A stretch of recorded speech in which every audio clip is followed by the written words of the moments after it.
जय जय शंकर हर हर शंकर जय जय शंकर हर हर शंकर जय जय शंकर हर हर शंकर जय जय शंकर हर அத்வைத்தம் தெய்வத்தின் குரல் 4ஆம் பாகம். போர் தீர்ந்து அமைதி காண ஆத்மாவுக்கு த்விதீயமான மனம். ஆத்மா மனசிலே இல்லை என்றால் ஆத்மா வேறே மனஸ் வேறே. ஆத்மாவுக்கு வேறாக மனசு இருக்க வேண்டும். ஆத்மாவுக்கு அந்நியமாக இரண்டாவதாக த்விதீயமாக இருப்பதே மனஸ் என்றாகிறது. ஆத்மாவுக்கு அந்நியமாக இன்னொன்றுதான் கிடையாது என்கிறார்களே, இது எப்படி அப்படி இருக்க முடியும்? இந்த கேள்விக்கு பதில் சொல்லியாயிற்று அப்பா, மறுபடி சொல்கிறேன். நிஜ ஆசாமி ஒருத்தன், அவன் கல்பனையாக போட்டுக்கொள்கிற வேஷம் ஒன்று. இப்போது ஆசாமியும் வேஷமும் ஒன்றேயா வேறு வேறா என்றால் ஒன்றும் தான் வேறு வேறும் தான். விசித்திரமாக இப்படி முரணான இரண்டாகவும் இருக்கிறது. எவனோ ஒரு ராமசுவாமி ராஜபாட் போட்டுக்கொள்கிறான் என்றால் அவன்தான் அந்த ராஜா வேஷம். அவன் இல்லாமல் வேஷம் இல்லை. அவனை அன்றி வேறாக வேஷராஜா தனித்து இருக்க முடியாது. இதுதான் அத்வைத்தம். அப்படியானால் ராமசுவாமி தான் ராஜாவா என்றால் அப்படி இல்லை. அந்த ராஜாவின் ராஜ்யம் இவனுக்கு சொந்தமா? இல்லை. அவனுடைய பத்னி புத்திரர்கள் இவனுக்கு சொந்தமா? இல்லை. ராஜா என்னவெல்லாமோ கஷ்டப்பட்டானே, சுகப்பட்டானே, வேட்டையாடினான், சூதாடினான், தோற்றுப்போனான், அப்புறம் யுத்தத்தில் ஜெயித்தான், ஒரு சமயம் துக்கத்தில் தலைமயிரை பீய்த்து கொண்டான், இன்னொரு சமயத்தில் ஆனந்தத்தில் ராகமாலிகை பாடினான். இந்த அனுபவம் ஏதாவது நிஜ ராமசுவாமியுடையவையாகுமா? இதிலே ராஜாவுக்கு ஏற்பட்ட லாப நஷ்டம் ஏதாவது ராமசுவாமிக்கு உண்டானதாகுமா? வேஷத்தை கலைத்த போது ராமசுவாமி கொஞ்சமாவது குறைந்து போகாமல் பழைய ராமசுவாமியாக அப்படியேதானே இருந்தான். அப்போது நிஜ ஆசாமிக்கு வேஷம் முற்றிலும் வேறான த்விதீயமான விஷயமாகத்தானே ஆகிறது. இப்படித்தான் ஆத்மாவுக்கு மனஸ் வேறாவதும். இன்னொரு உபமானம் சொல்கிறேன். அத்வைத சாஸ்திரங்களில் அடிக்கடி சொல்வது, அந்தி மயக்கத்தில் ஒரு கயிறு பாம்பாக தெரிகிறது, மாயா மயக்கத்தில் ஆத்மாவானது தனி ஜீவனாக தெரிகிறது. அதாவது ஜீவன் நான் என்று ஐடென்டிஃபை செய்து கொள்ளும் மனசாக தெரிகிறது. கயிறு என்று ஒன்று இல்லாவிட்டால் பாம்பு என்ற தோற்றம் உண்டாயிருக்க முடியாது. கயிற்றிலே சூப்பர் இம்போஸ் பண்ணித்தான் பாம்பு கல்பிக்கப்பட்டிருக்கிறது. அது இன்றி இது இல்லை என்கிற போது அத்வைத்தம். ஆனால் கயிறு பாம்பா என்றால் இல்லைதானே. பாம்பு தோற்றத்துக்கும் கயிற்றுக்கும் கயிற்றின் நிலையிலிருந்து பார்த்தால் கொஞ்சமாவது சம்பந்தம் உண்டா? பாம்பு என்று நினைத்து உளறி அடித்து கொண்டோமே. இப்படி பயமுறுத்தியதில் கயிற்றுக்கு ஏதாவது பங்குண்டா? தன்னிலே ஒரு பாம்பு தோற்றம் ஏற்பட்டிருக்கிறது என்பதால் அதற்கு அந்த பாம்பின் எடை கூடிற்றா?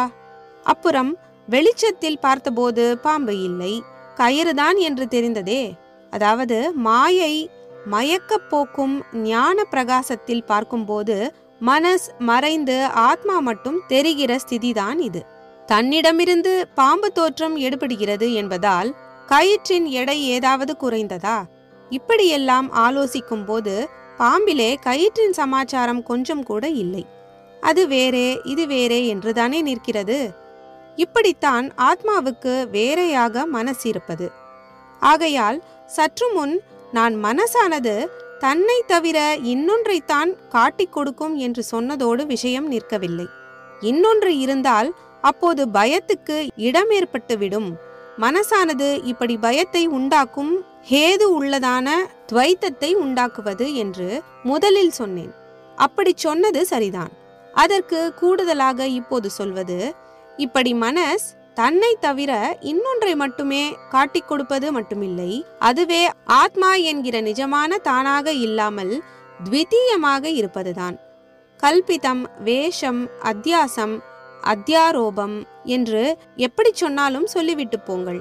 மனசை சென்டராக வைத்து அதுவே நிஜம் என்று காரியம் பண்ணும் வரையில் மனஸ் என்ற ஒன்று ஆத்மாவுக்கு வேறாக இருந்து கொண்டு இருக்கிறது என்றே வைத்துக்கொள்ள வேண்டியதாகிறது.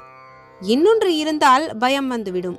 மனசுக்கு எப்போதும் இன்னொன்றைத்தான் தெரியும். ஆதலால் நமக்கு தெரிந்த துவைத்த பிரபஞ்சம் நித்திய பயமானதுதான். இப்போது ஏதோ சந்தோஷமாக அரட்டையிலேயே வேதாந்த அரட்டையாக அடித்து கொண்டிருக்கிறோம்.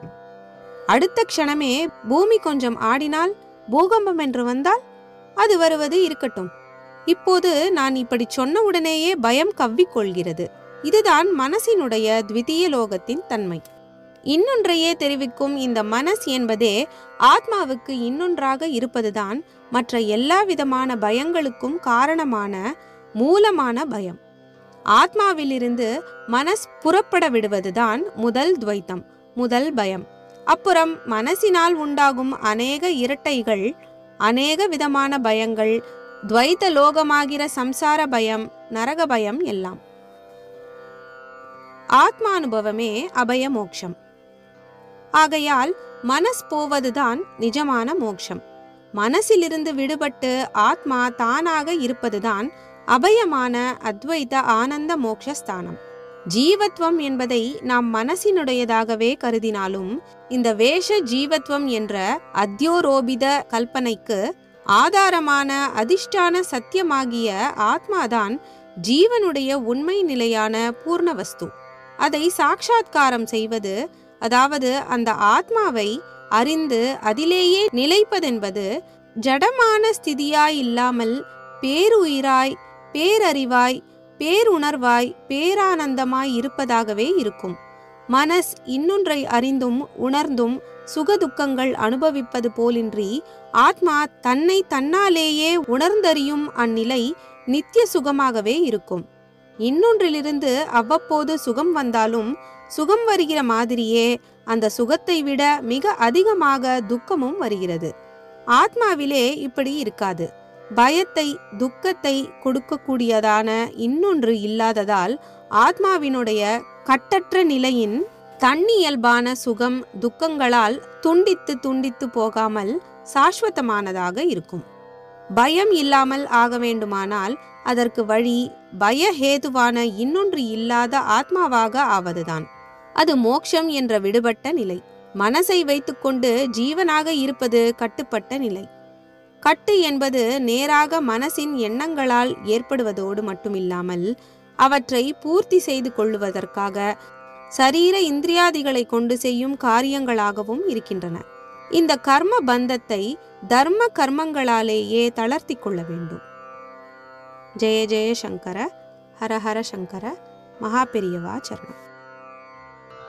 जय जय शंकर, हर हर शंकर, जय जय शंकर, हर हर शंकर, जय जय शंकर, हर